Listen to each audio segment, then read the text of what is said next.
Hey, it's JB and welcome back to RockSplaining, and part one in my series about the top classic effects on all your favorite records. So whether you're a musician or simply a curious music fan, today you are going to learn the difference between echo and reverb. Let's go. RockSplaining.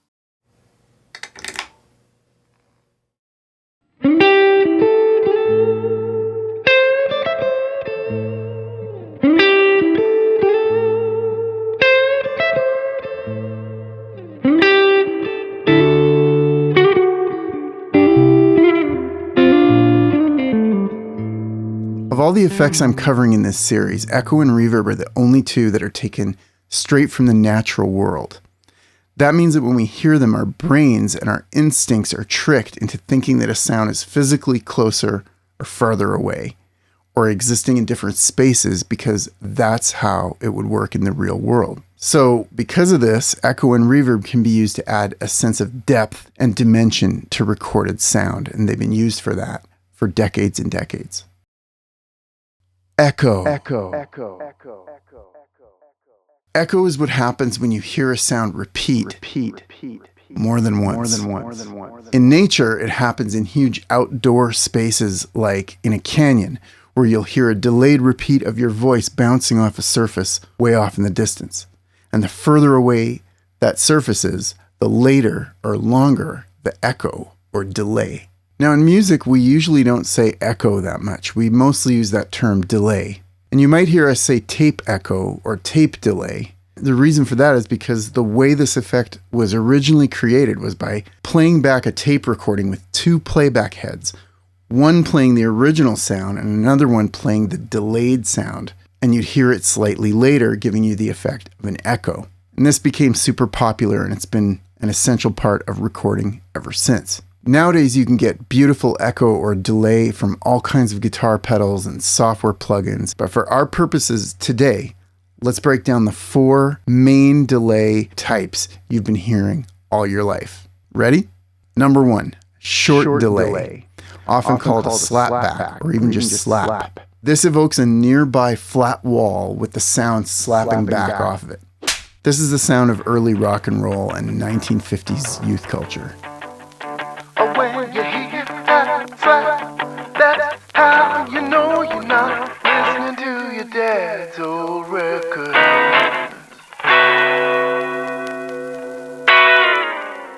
Of course, now it's how you do know you're listening to your dad's old records or your dad's dads. You can really hear that short slap on a lot of John Lennon vocals and on his piano and even on the drums because he loved that throwback 50s vibe. Imagine this with no echo. Number two, long delay. This is the one that makes it sound like you're flying over the Grand Canyon.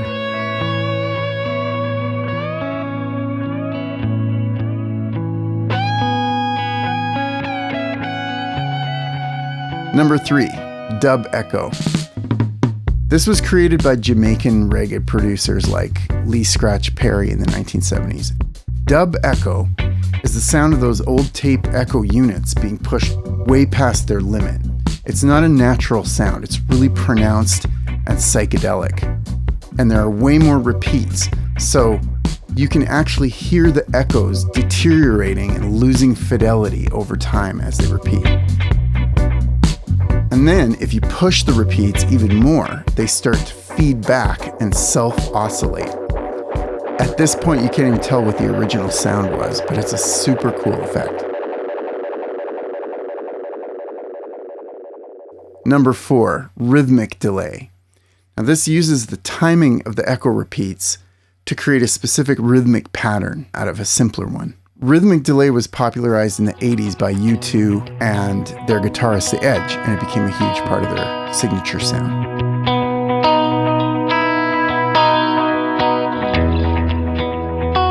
Church bands would be lost without this effect. So again, echo or delay is when you can hear the actual repeats. Reverberation, or reverb for short. or verb for really short, is something else entirely. Reverb is more of an indoor acoustic phenomenon. First probably heard inside caves before we had any buildings. In reverb, you don't hear the individual repeats, but rather a wash of micro echoes called reflections. This is what you hear in a stairwell or a parking garage or a cathedral or even in the shower. Reverb is exactly the reason why it's so fun to sing in the shower. The tiles create a short, bright reverb sound that enhances your voice and makes you sound more epic. Just as those old records off the shelf, I sit and listen to them by myself. Today's music ain't got the same soul. I like that old time rock and roll. The original reverb sound was probably the natural room sound of studios themselves. Every studio has its own natural reverb, and you can really hear it on a lot of the older recordings especially. But reverb really became the dominant effect in the early 1960s.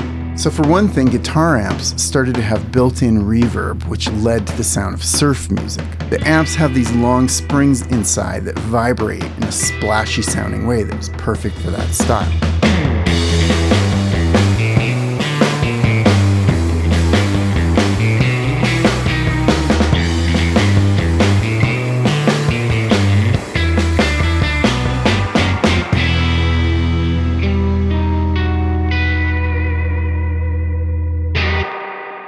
This sound became popular in lots of other styles too, and was brought back more recently by retro-flavored rock bands like the Black Keys. The other big important one from that era is echo chambers, which should really be called reverb chambers, but whatever. These were special rooms designed to create the perfect reverb sound. You'd put a microphone on one end and a speaker on the other end of the room.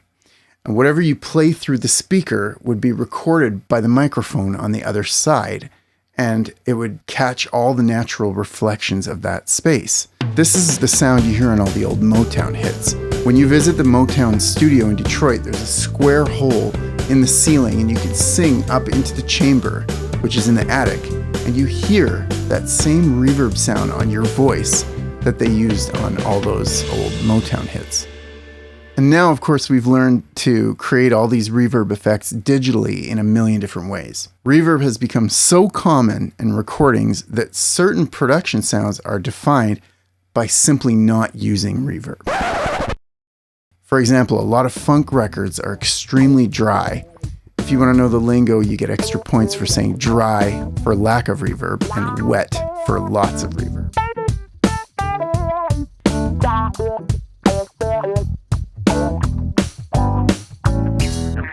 In the 80s, reverb was exaggerated and enhanced to make every instrument and voice sound larger than life, like it's in a giant gymnasium. It was a really hypey sound that people grew to love and hate.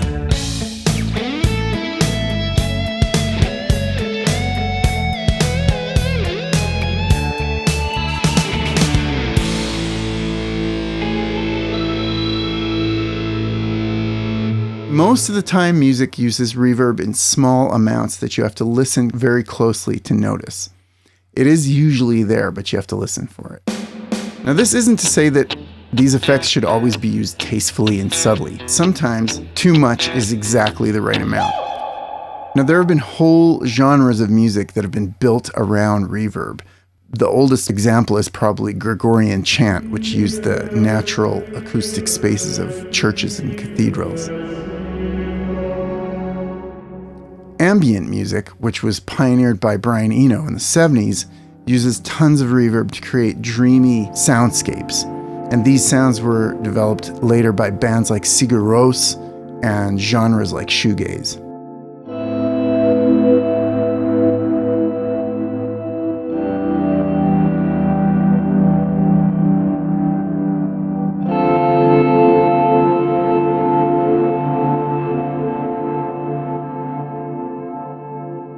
So now you know, reverb is more of a wash or a breath around the sound, An echo or delay is distinct, audible repeats. That's really it. That's how you tell them apart. So let me know in the comments if you can think of some of your favorite or least favorite examples of these two effects, so I know that you really got it. And I'll see you in the next video, which is on one of the best topics ever: distortion.